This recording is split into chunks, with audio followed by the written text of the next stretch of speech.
नमस्ते दोस्तों। मेरा नाम संजय है और आज हम कक्षा 11 के रसायन विज्ञान का अध्याय 1 जो कि है रसायन विज्ञान की कुछ मूल अवधारणाएं पार्ट 3 के विषय में अध्ययन करेंगे। इस वीडियो में हम जो टॉपिक पढ़ने वाले हैं वो इस प्रकार है: द्रव्य के गुणधर्म और उनका मापन। तो सबसे पहले हम समझते हैं कि द्रव्य के गुणधर्म क्या होते हैं और उनका मापन किस प्रकार किया जाता है। तो सबसे पहले हम समझते हैं द्रव्यमान और भार को। किसी पदार्थ का द्रव्यमान उसमें उपस्थित द्रव्य की मात्रा है, जबकि किसी वस्तु का भार उस पर लगने वाला गुरुत्व बल है। किसी पदार्थ का द्रव्यमान स्थिर होता है, परंतु उसका भार गुरुत्व में परिवर्तन के कारण एक स्थान से दूसरा स्थान पर अलग अलग हो सकता है। यानी कि किसी भी पदार्थ का जो द्रव्यमान होता है वह उसमें उपस्थित द्रव्य की मात्रा होती है, परंतु किसी वस्तु का जो भार होता है वो उस पर लगने वाला गुरुत्व बल होता है। अब किसी भी पदार्थ का जो द्रव्यमान होता है वो हमेशा स्थिर होता है, परंतु गुरुत्व बल में परिवर्तन के कारण वस्तु का जो भार होता है वो अलग अलग स्थानों पर अलग अलग हो सकता है। प्रयोगशाला में किसी पदार्थ के द्रव्यमान के अधिक यथार्थपरक मापन के लिए वैश्लेषिक तुला का उपयोग किया जाता है और वैश्लेषिक तुला को यहाँ पर इस प्रकार से प्रदर्शित किया गया है। द्रव्यमान का SI मात्रक किलोग्राम है, परंतु प्रयोगशाला में इसके छोटे मात्रक ग्राम का प्रयोग किया जाता है। आयतन: किसी पदार्थ द्वारा घेरे हुए स्थान को आयतन कहते हैं। अतः SI पद्धति में आयतन का जो मात्रक होता है वो मीटर क्यूब होता है, परंतु रासायनिक प्रयोगशालाओं में इतने अधिक आयतनों का उपयोग नहीं किया जाता है। अतः आयतन को आमतौर पर सेंटीमीटर क्यूब या डेसीमीटर क्यूब के मात्रकों में व्यक्त किया जाता है। 1 लीटर में 1000 ml होते हैं। इसी प्रकार 1000 सेंटीमीटर क्यूब में 1 डेसीमीटर क्यूब होता है। आयतनों को मापने के विभिन्न उपकरण होते हैं जो कि यहाँ पर प्रदर्शित किए गए हैं, जिसमें से सबसे पहला है ब्यूरेट, जो कि यहाँ पर इस प्रकार से प्रदर्शित किया गया है। इसके बाद है पीपेट, जो कि यहाँ पर इस प्रकार से यहाँ पर प्रदर्शित किया गया है। इससे अधिक आयतन को मापने के लिए हम अंशांकी सिलेंडर का उपयोग करते हैं, और अगर इससे अधिक आयतन हमने मापना होगा तो उसके लिए हम आयतन मापी फ्लास्क का उपयोग करते हैं, जिसमें 1 लीटर तक आयतन को हम यहाँ पर माप सकते हैं। अब हम समझते हैं घनत्व। किसी पदार्थ का घनत्व उसके प्रति इकाई आयतन का द्रव्यमान होता है। यानी कि किसी भी पदार्थ का जो घनत्व होता है उस पदार्थ के द्रव्यमान और उस पदार्थ के आयतन का अनुपात के बराबर होता है। इसी प्रकार घनत्व का SI मात्रक द्रव्यमान के SI मात्रक और आयतन के SI मात्रक के अनुपात के बराबर ही होगा। तो इस प्रकार घनत्व का SI मात्रक आता है किलोग्राम मीटर की पावर -3। रसायनज्ञ प्रायः घनत्व को ग्राम सेंटीमीटर की पावर -3 में व्यक्त करते हैं, जहां द्रव्यमान को ग्राम में और आयतन को सेंटीमीटर क्यूब में व्यक्त किया जाता है। किसी पदार्थ का घनत्व यह बताता है कि उसमें कण कितने पास पास व्यवस्थित हैं। यदि घनत्व अधिक होता है तो इसका अर्थ है कि पदार्थ के कण बहुत पास पास व्यवस्थित हैं, और घनत्व अगर कम होता है तो इसका अर्थ हो जाएगा कि पदार्थ के जो कण हैं वो दूर दूर व्यवस्थित हैं। अब हम समझते हैं ताप। ताप को मापने के 3 सामान्य पैमाने हैं, डिग्री सेल्सियस, डिग्री फ़ारेनहाइट और केल्विन। यहाँ केल्विन जो होता है वो SI मात्रक होता है।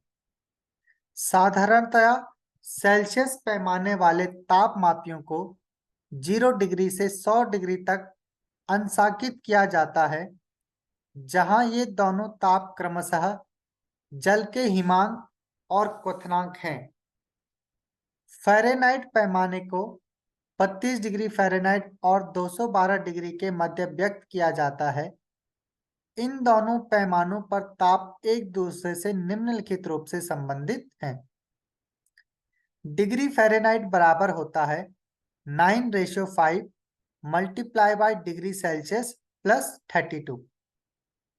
केल्विन पैमाना सेल्सियस पैमाने से इस प्रकार संबंधित है।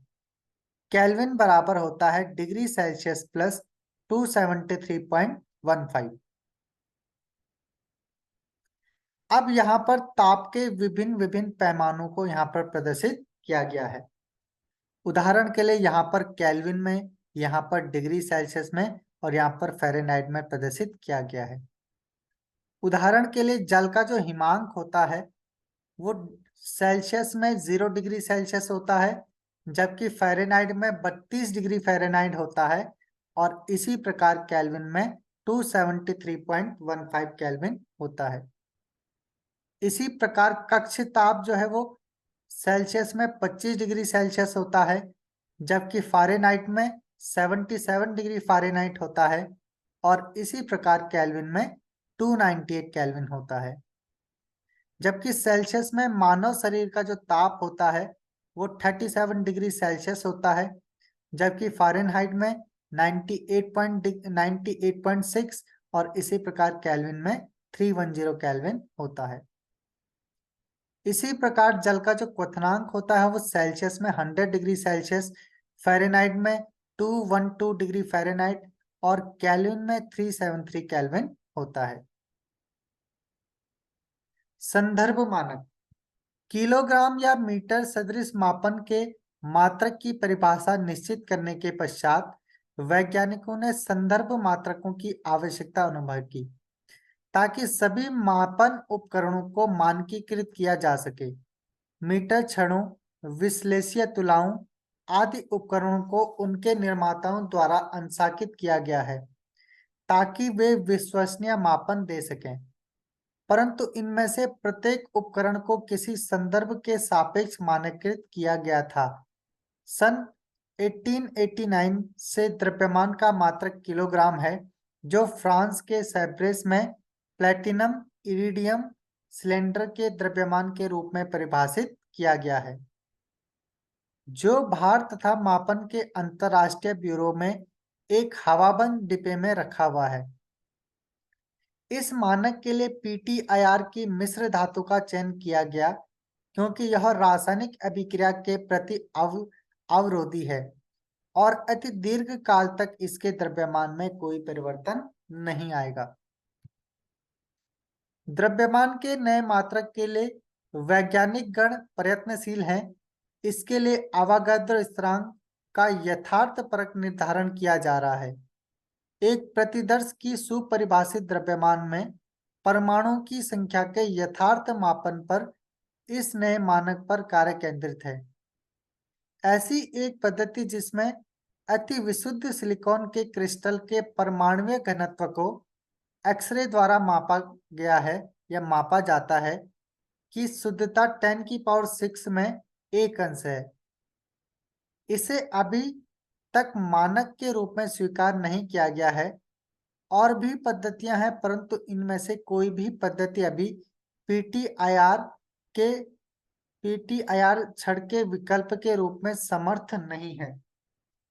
ऐसी आशा की जा सकती है कि वर्तमान दशक में कोई समुचित वैकल्पिक मानक विकसित किया जा सकेगा। आरंभ में 0 डिग्री सेल्सियस यानी 273.15 केल्विन पर रखी एक PTIR छड़ पर 2 निश्चित चिन्हों के मध्य की लंबाई को मीटर परिभाषित किया गया था। सन 1960 में मीटर की लंबाई को क्रिप्टॉन लेजर से उत्सर्जित प्रकाश की तरंग दैर्ध्य का 1.65076373 इंटू 10⁶ गुना माना गया। यद्यपि यह एक असुविधाजनक संख्या थी, किंतु यह मीटर की पूर्व सहमति लंबाई को सही रूप से दर्शाती है। सन 1983 में CGPM द्वारा मीटर पुनः परिभाषित किया गया, जो निर्वात में प्रकाश द्वारा 1/299.792 सेकंड में तय की गई दूरी है। लंबाई और द्रव्यमान की भांति अन्य भौतिक राशियों के लिए भी संदर्भ मानक है। तो आज के लिए इस वीडियो में इतना ही।